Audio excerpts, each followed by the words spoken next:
আৰু অসমৰ মুখ্যমন্ত্ৰীয়ে জানে যে তেওঁৰ দিনত লোৱা ধাৰ তেওঁৰ দিনত মাৰিব নালাগে, গতিকে অসমখনক ডুবাই যাওঁ, সেইকাৰণে তেওঁ ডুবাই থৈ গৈছে। কাৰণ হিমন্ত বিশ্ব শৰ্মাৰ এতিয়া 4 বছৰ হৈছে তেওঁ শাসন, প্ৰায় 5 বছৰ বুলি ধৰিলোঁ, আৰু 5 বছৰ তেওঁ ধাৰ লোৱাৰ পাছতে তেওঁৰ ধাৰটো আমাৰ ৰাজ্য চৰকাৰে মাৰিব লাগিব। স্পেচিয়েল ফাণ্ড নোহোৱাৰ কাৰণে অসমৰ ইকনমি ডাউন, আৰু ইফালেদি মই ক'লোৱে যে তেওঁলোকে আমাৰ কৰ তোলাৰ অধিকাৰ যিহেতু চেণ্ট্ৰেল গভৰ্ণমেণ্টে লৈ ল'লে, GSTৰ আকাৰে লৈ ল'লে, তাৰ ফলস্বৰূপে আমি নিজে কৰ তুলিব নোৱাৰোঁ। গতিকে ৰাজ্য সাংঘাতিক ধৰণে দুৰ্বল হৈ পৰিলে, আৰু দুৰ্বল হৈ পৰাৰ কাৰণে এতিয়া অনবৰতে ধাৰ ল'বলগীয়া পৰিস্থিতি হৈছে।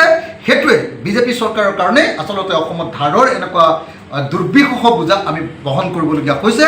আৰু অসমৰ মুখ্যমন্ত্ৰীয়ে জানে যে তেওঁৰ দিনত লোৱা ধাৰ তেওঁৰ দিনত মাৰিব নালাগে, গতিকে অসমখনক ডুবাই যাওঁ, সেইকাৰণে তেওঁ ডুবাই থৈ গৈছে। কাৰণ হিমন্ত বিশ্ব শৰ্মাৰ এতিয়া 4 বছৰ হৈছে তেওঁ শাসন, প্ৰায় 5 বছৰ বুলি ধৰিলোঁ, আৰু 5 বছৰ তেওঁ ধাৰ লোৱাৰ পাছতে তেওঁৰ ধাৰটো আমাৰ ৰাজ্য চৰকাৰে মাৰিব লাগিব। এই যিটো ধাৰ লোৱা ঘটনা, এই ধাৰ লোৱা ঘটনাটোৱে অসমৰ ইকনমি এক মুহূৰ্তত কেতিয়াবা ব্ৰেকডাউন কৰি দিব, ভাঙি পেলাব।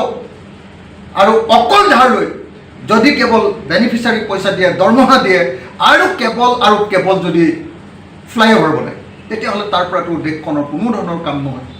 গতিকে এই মুহূৰ্তত মই এই ঋণ লোৱাৰ ঘটনাটোক তীব্ৰ বিৰোধিতা কৰিছোঁ। ঋণ লোৱাটো বন্ধ কৰিব লাগে। এইবাৰ ইলেকশ্যনৰ আগত অকল হিতাধিকাৰীক পইচা বিলাবৰ কাৰণে গোটেই ঋণখিনি লৈ গোটেই ৰাজ্যখন ধ্বংস কৰি থৈ গুচি যাব। ইয়াৰ পাছৰ যিখন চৰকাৰ আহিব, এই চৰকাৰখন চলোৱাটো মুস্কিল হৈ যাব। কাৰণ আপোনালোকে নিশ্চয় জানে যে ধাৰ যেতিয়া লয়, ধাৰ এখন ৰাজ্যই লোৱা ধাৰৰ 10 বছৰৰ পাছতে ধাৰটো মাৰিব লাগে। হিমন্ত বিশ্ব শৰ্মাৰ নহয়, সৰ্বানন্দ সোণোৱালৰ ধাৰবিলাক এতিয়া অহা চৰকাৰখনে মাৰিব লাগে। এতিয়ালৈকে হিমন্ত বিশ্ব শৰ্মাই যিটো ধাৰ মাৰি আছে, এইটো অকল তৰুণ গগৈ ডাঙৰীয়াৰ দিনৰ ধাৰ, সেইটোৱে মাৰি আছে। কিন্তু হিমন্ত বিশ্ব শৰ্মাই যেতিয়া 2 লাখ কোটি টকা হৈ যাব ধাৰ, সেই ধাৰটোৰ যিটো ইণ্টাৰেষ্ট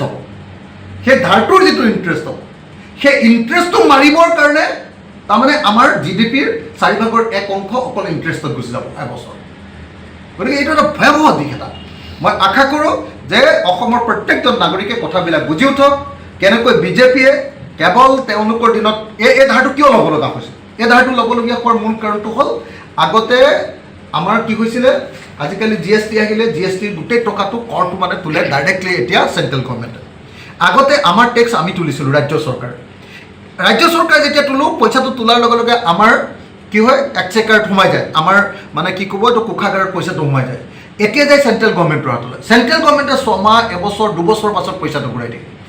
গতিকে উপায় নাইকিয়া হৈ ষ্টেট গভৰ্ণমেণ্টে ধাৰ ল'বলগীয়া হৈছে। আগতে যেতিয়া আমাৰ বিশেষ ৰাজ্যৰ মৰ্যাদা আছিলে, বিজেপি চৰকাৰ